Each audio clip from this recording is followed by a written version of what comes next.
Chen Wanli, a resident of Zhuhai, China, didn't want his daughter to be brainwashed by the Chinese Communist Party, so he, along with 4 other family members, came to the United States in January this year.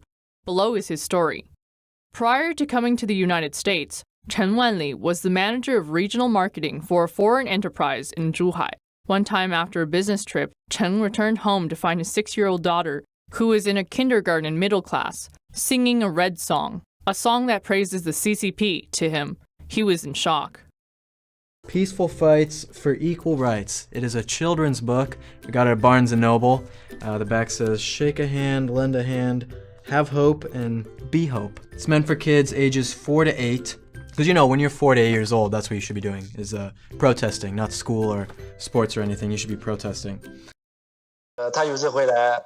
There was one time when she came back. She sang me red songs, songs that glorified the motherland, songs that made people get irrationally excited for praising the CCP. She even drew images of Tiananmen and of Xi Jinping.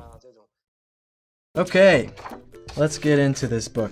Assemble, take action, create allies. Resist. This is what little kids need to know about resisting. And look at these signs. Hashtag resist. There's the communist fist. Is that like the Labor Party communist fist? Boycott, boycott, boycott. Boycott grapes. We're off to a rough start. Seeing what happened to his children and recalling the education system he experienced from primary school to his master's degree, Mr. Cheng believes that the education of the Chinese Communist Party does not nurture talents, but serves the rulers.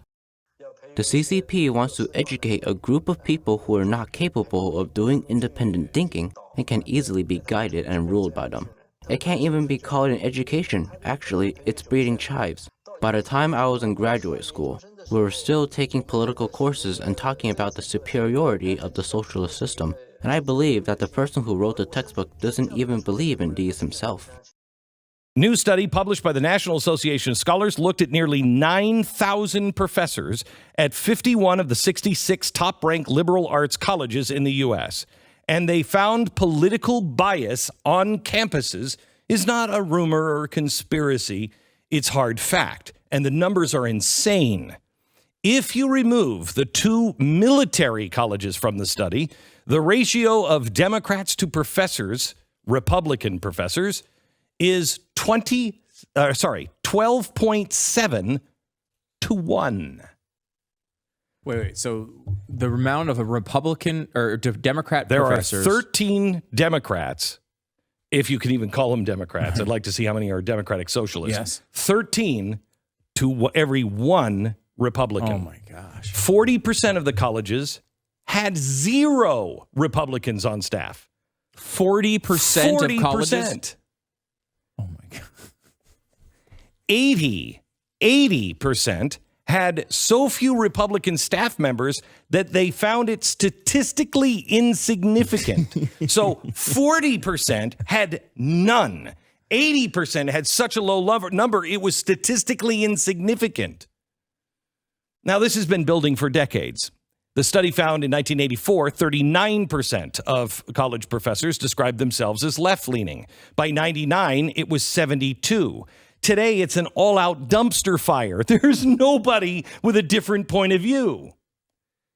The numbers look even worse when you break it down by academic field. You want to know how the leftists are so effective in rewriting history? Maybe due to the fact that every single one Republican history professors, for every one, there are 17.4 Democrats. 17 to 1.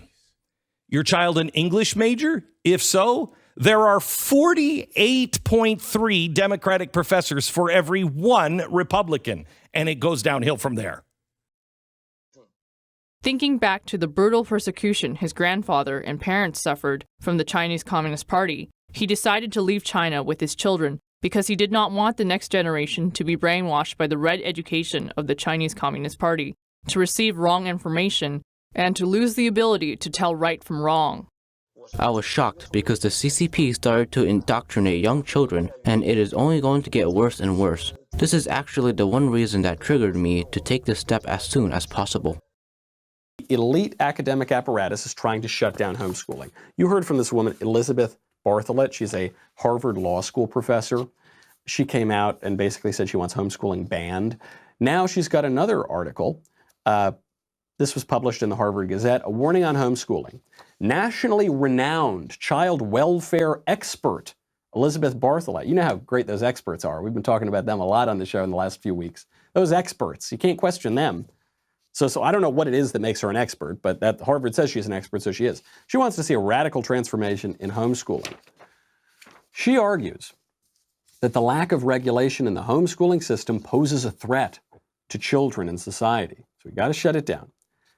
2 points she makes on homeschooling. One is more laughable than the next.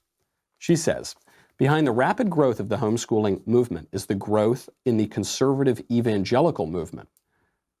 Dun, dun, dun, not those evangelicals, not those conservatives. Conservative Christians wanted the chance to bring their children up with their values and belief systems and saw homeschooling as a way to escape from the secular education in public schools. Yeah, well, no, it's not a way to escape from secular education because the secular education is all around us in the culture, in the government, in the law, everywhere, right? But it's a way to have an alternative. So you're going to get bombarded with secular liberalism all day long, but maybe you can get a little bit of an alternative in homeschool. They fought the battle with public school systems to have their children exempted from exposure to alternative values in the schools and lost. That part she gets completely backwards. The whole reason for homeschooling is to show children an alternative. This apparatus of the media and legal advocacy and education and Hollywood and everything together, that is the monolithic liberal secular culture that you're being bombarded with 24/7.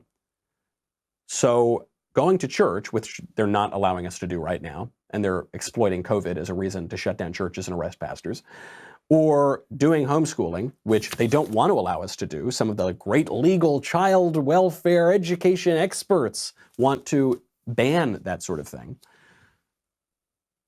That would be the alternative. And yet they don't want an alternative. They don't want any competition to their system, to their narrative. They don't want you to take the red pill. So the Gazette asks this Professor Bartholet, could you compare the homeschooling phenomenon in the US to other countries? And here is the part where you can't even believe that they're this unself-aware. He goes, if we look at what goes on in other countries, the US stands out as an anomaly. When other countries allow homeschooling, they regulate it much more strictly. They demand that parents show they are qualified to teach and that they turn in the curricula they plan to use to the state. So these other countries, they basically make homeschooling just a facet of the state. So it can't really provide an authentically alternative possibility toward the kind of shallow leftist education that people are getting now because the state's got to sign off on it. And then here's the money line. They also mandate that the homeschooling curriculum provides an education equivalent to public school and includes teaching about the fundamental values of our society. Some countries, like Germany, effectively ban homeschooling altogether. In the US, there is essentially no effective regulation. So I'm a little bit of a history buff, you know, and I got friends in Germany. I've quite a bit of respect for some elements of German culture. But Germany's got a little bit of a checkered past, you know, on history and everything. So whenever I see Germany did it, and that's why we should do it too, I Google. You know, I just want to double check, okay? So I Googled and I try to figure out when did Germany effectively ban homeschooling altogether? Under what notoriously mustachioed regime with that screaming guy did they ban homeschooling? And yeah, you guessed it, it would be the Nazis. So, so the left, think about how perverse this is. When a guy like Elon Musk says, hey, I'm taking the red pill, I'm questioning the official narrative, I'm thinking of alternative ways to envision society and education and all that. When you say that, they call you a Nazi. But when you explicitly endorse Nazi policies and admit that they're Nazi policies, you say, I want to do what the Germans did in the 30s, then you're not a Nazi. Then you're a good, wonderful, liberal, open-minded person. In January this year, Mr. Cheng brought his family to the United States, successfully breaching the wall with their bodies. According to Mr. Cheng, the real meaning of a normal education is to cultivate reverence for God and life, as well as the ability to think logically, distinguish between right and wrong, and pursue the truth. After getting rid of the communist system from his family, he believes that it was the best decision he had ever made in over 30 years.